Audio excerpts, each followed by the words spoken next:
What do you do with footage that needs a lot of help? It needs a lot of color correction. It might be from not being properly white balanced in the camera, or it might have gotten a lot of color casting from a light source in the room. How do you take footage that looks to be basically unusable and create something that's not just usable, but that actually looks pretty good?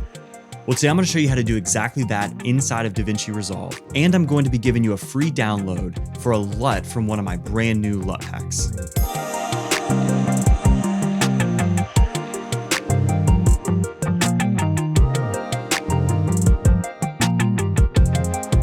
So what do you do when you get your footage back, ready to start editing, and you realize that some of the white balance is a little wonky?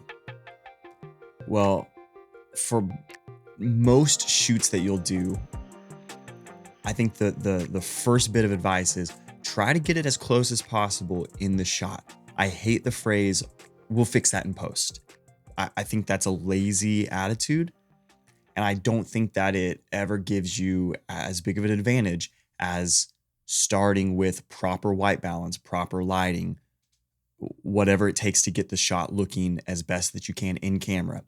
The exception I would give to that are for live events. The reason I say that is because, yeah, I could have had an LED light in front of my camera shining on them, and it would have lit them perfectly. They would be properly white balanced. The background would be darker than the subject. Everything would look great. The problem is this event wasn't about me and my shoot. This event was about the bride and groom and how they wanted it to look. So on the dance floor, they had no light on them at all. The only light that is shining on them, they had LED lights that were set to blue on this back wall, shining up the back wall, and it was reflecting onto them. So the white balance looks like it's off. So the first thing that I want to do is I do want to go ahead and white balance for her dress and just show you what this would have looked like had I white balanced for her. They look okay. The white is white now. It's technically white balanced, but look at this, just looks disgusting in the back. Honestly, this looks better than this, when technically this one is the white balanced one. But I do want to start with this, get her dress closer to white, and then I'm just going to bring the intensity of the white balance down. In fact, let's bring it to 0% intensity, and start dragging it up until we get some kind of compromise between they are properly white balanced and the background isn't atrocious. Okay, I'm going to start here. I've got it about 80% intensity. Here's 0%. Here's about 80%. The background is still a little weird. They're not perfectly, correct in the skin tones, but we can fix both of those things. Her dress is not perfectly white. We're going to fix that too. This is like, there's a lot that you can do in editing. And like I said, I don't like to rely on editing things in post. But if you're forced to with situations like a live event, there's a lot of things we can do to make this image look better. The first thing I want to address is all the yellow tinge in the background. So I'm going to create a new node, and I'm just going to use my qualifier to select all the yellow tones. So I hit Shift H, that shows me only what's highlighted. From here, I'm just going to tweak some settings. And what I'm looking for is I really want as much of this yellow background as possible, but I don't want too much of the faces. So I'm going to pull back the darker. It's okay if I get a little bit of them, but I'm going to pull back a little bit of the darker shades of the yellow and just look at this. So I'm going to hit Shift H again to look at the whole image. And now I'm going to drop that saturation all the way down to 0. I've pulled out all the yellow basically from this image. And this is clearly too much. But what I want to do now is drop the intensity down to 0. And again, just start pulling it up until you get something decent. Okay, so we're at 35% intensity. And that pulled that yellow down, at least to where it's not distracting. It still doesn't look correct, but it's not as distracting as it was before. I'm okay with that for now. We might readdress it later, but let's create another node. And now I want to look at their skin tones. So after having done the white balance, we took a lot of the blue out of them, but it really did make them now a little bit too pink. So now we're going to do the same thing. The qualifier tool, let's look at skin tones. The skin tones in the back are fine, but the skin tones in the front are going to be too pink. So Shift H again to just see the pink that we're looking at. And I'm going to do essentially the same thing here. And I'm just going to tweak these. There's no specific science to this. I'm just going to get as much of the skin tones as possible. But I want a really soft, gradual slope here. Because I'm going to be tweaking these and I don't want it to just be, it's on or off. I want it to gradually, some of the pinks, some of the purples into the reds, into the blues, tweak everything a little bit so that it doesn't look like such a harsh adjustment. So you can actually pull up the vector scope here, and this is their skin tones right now. This line is where the skin tone should be, and this is where it is. So it's obviously way too far into the magentas and blues, but we can fix that. So we can go to the offset here and just pull it the other direction. And if you pull this enough into the greens and yellows, the skin tones are a lot closer. They're too far that way, but they're closer. This looks really rough, but the skin tones are looking better. So I'm going to hit Shift H again and look at the full image. Obviously, we've destroyed kind of this background area, but the skin tones were getting closer. Okay. Ignore this right now. I'm going to adjust it, but look at the skin tones. We've got the skin tones almost right on, where if we turn this off, they're blue, blown out, like kind of disgusting. Skin tones are looking pretty decent right now. So now we just need to figure out how can we capture just the skin tones. I'm going to do some more tweaking to try to get us to only work with the skin tones. Okay. I'm going to move this around a little bit more until we get the skin tones pretty right. Now, this pillar still doesn't look great, but if I turn this node on and off, we've got the skin tones pretty close now, I would say. So I'm going to drop the saturation on this down to 35. It looks a little weird right now, but that's because I'm going to drop the intensity all the way down and again, slowly pull it up. I don't want to affect everything so strongly that it looks artificial. I'm looking to just make this image. I want to keep kind of the look they were going for, but just give us some more natural looking skin tones. So if this is the intensity at 0, I can start pulling that up and, 50, 60%, somewhere around here. Here's on and off. Their skin tones are looking a lot better. Also, I noticed with this pole, it doesn't look crazy anymore. It looks okay. It's not perfect, but let's turn all the changes on and off. And I'll say we are a lot closer than we were. Now, one more adjustment I want to make before we start looking at color grading is I want her dress to be white. And so I'm going to create another node, come in with my qualifier, find the dress. Shift H gives us only what's being selected. And let's do the same thing again. We're going to widen it. We're going to, and this one's actually okay to get a little bit extra. I'm going to pull out the saturation of all this blue. Now, not completely. Shift H again shows us the whole image. Let's pull the saturation down all the way to 0. If we got her dress, this is white. I know it doesn't look white, but the saturation is 0, which means this dress is white, or at least some shade of gray. But it looks really gross in the image because it doesn't match. So we can go in here again. I'm going to turn the intensity all the way down to 0 and start to pull it up just until the dress starts to look white, according to the image, not according to pure white, but according to the image itself. So I'm gonna stop there, about 35%. Let's turn that on and off. Okay, pretty good. Now that we're closer to where we would be to start color grading, I don't like this yellow still. I think that we can pull that out a little more. So I'm gonna do another serial node, qualifier tool, find this yellow, and I'm going to be a little more specific this time on this shade of yellow because I don't really want to grab, I don't want to grab anyone's faces back here.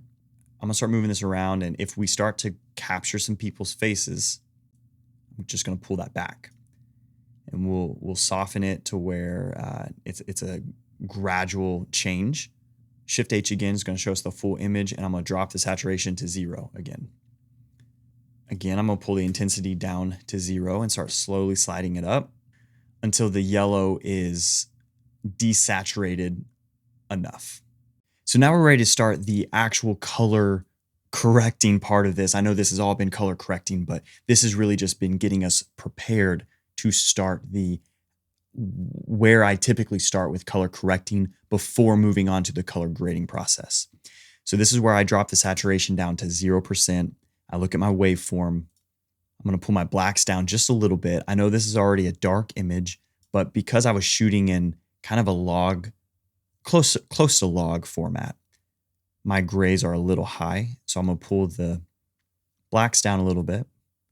Pull the whites up just a bit. I'm not going to pull them up too much because I don't want to blow out this back room, but we're going to fix that in a second. And I'm going to brighten up sort of the mid to highs and bring down the mid to lows. Let's bring the saturation back up to 45, not 50, because when you add contrast, it also adds a little bit of saturation. Next, I want to address that the background is a lot brighter than our subject. And again, that's how it was at the location, but that's not necessarily how it has to be in the video. I want the attention on the bride and groom dancing. I don't want your eyes to be drawn to this background. So I'm going to come in DaVinci Resolve, we have a window tab where we can select a part of an image. And I'm going to select a circle, make it oval, and put it over our subject here, subjects. And if I hit Shift H, it shows us that we're working inside this circle. I would like to be working with everything that's not inside this circle. So I can hit this invert tab, and now we're going to be working with everything showing here, which is basically everything except the bride and groom. I'm gonna hit Shift H again so that we can see the full image. And now I'm going to drag the highlights down some. Okay, if I drag it down all the way, we can get a good idea here of what it is that we're actually affecting. But in reality, I'm only going to drag it down. I'm going to drag it down maybe about halfway. And I know that right now this makes the whole image a little too dark and the background doesn't look quite right. But what I want to do is create another node and brighten everything back up a bit. What this is going to do is really put a lot of brightness on the subjects without blowing out the background. If this vignette that I've created was not in place, the background would be blown out to get our subjects a little brighter. By putting the vignette first, I'm able to pull the brightness down in the back and then push the overall brightness of the image up a bit and put a lot more focus here on our bride and groom. And one thing I do need to do is make sure that this circle stays on them the whole time. So I'm going to go back to the first frame of this clip. I'm going to turn my tracker on and hit this forward button and allow the tracker to keep this circle on our subject. It's a little sloppy, but for the sake of this video, I'm going to call that good and move on to a little color grade. And I'm going to look at some LUTs inside my Wedding Volume 2 LUT pack and see if any of these help make the image look a little closer to what I would think an end product would look like. So I'm going to stick with Wedding number 1 from my Volume 2 LUT pack. It's a little too strong, so I'm going to pull the intensity down, let's say 50%. Let's turn that on and off. I think that looks pretty good, but I do want to bring the saturation down just a little bit. And I think I want to boost kind of the overall brightness kind of towards the midsection up just a little bit. Bring the saturation down a little bit more. Okay, and if we look at sort of just the color grade section here,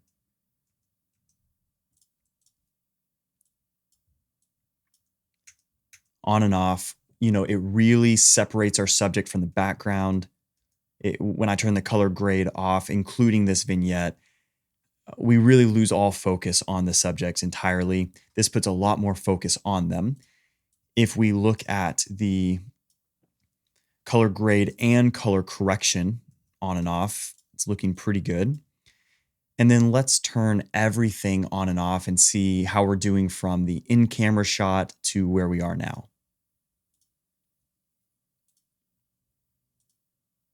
I think it looks really nice. There's just one thing that I want to do. I think it looks a little bit too contrasty now. I have a LUT specifically designed for that. It's Wedding 8, and it's going to give you this fade look. Now, that's ridiculously too high, but if I pull the intensity down to 0 and fade it up, it doesn't take much. This is at, what, 12% intensity. But if I turn that on and off, it pulls back some of the blacks a little bit and makes the image not quite so contrasted. So let's do one final look of the before and after.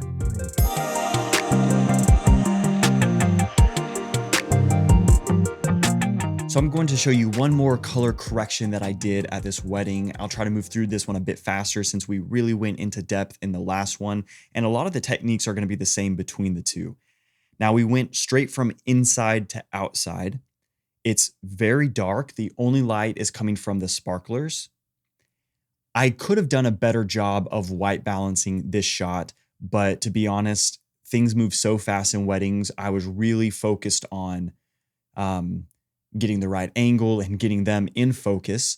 The white balance was a little lower on priorities, and so I kind of missed it a little bit. But again, we can fix this and make this look nice. So we're going to do a lot of the same steps here. Let's start with white balance. Let's use her dress. Okay, pretty good already. I'm going to back that off just a little bit. I'm going to add another node. I think it made things a little too green just from looking at it. So I'm going to bump the tint and go a little more blue. Okay, that's looking pretty good already. I think that's all that I'm going to do as far as the initial color, the initial white balancing. So let's look at the color correcting like we would normally do. Saturation to 0, blacks down a bit, whites up a bit, boost the highlights, dip the shadows, bring our saturation back to 45. It's too high, 40. Okay, so here is our contrast and saturation. So when you boost the contrast, if I pulled this all the way back up to 50 where it was, when you boost the contrast, you boost the color with it. So I'm going to drop that down to 40. Okay, this one's already looking pretty good. I'm going to move on to the color grading. Now, I used Wedding 1 on the inside shot, but that doesn't necessarily mean that that's the one that I want to use on the outside shot. Okay, on this one, I really think that the Wedding 5 looks a little better, and it's pretty good. It's not too strong. I'm going to pull it down to 80% intensity. Okay, and I want to, again, add a little vignette. I don't like to go overboard with this, but sometimes when things are either evenly lit or your subject is lit even less than the background, I like to do a little bit of vignetting because it lets the viewer kind of, I don't know, it allows them to focus on the right part of the image, and that really is the bride and groom. So I'm only affecting the outside of this vignette. Let's pull that down a little bit. Not crazy, but down a little bit. Okay, If it looks like the sparklers are starting to kind of crush, and technically they are, but again, what I'm going to do is pull this vignette down a bit, add another node, and just brighten everything back up. And what that allows us to have here is, if I turn the color grade on and off, now it looks like our subject, it almost looks like our subject has a light on them, which is exactly what we want. So there's the color grade on and off. Let's do all the changes on and off. Here's the before straight out of camera, and here's what we have after.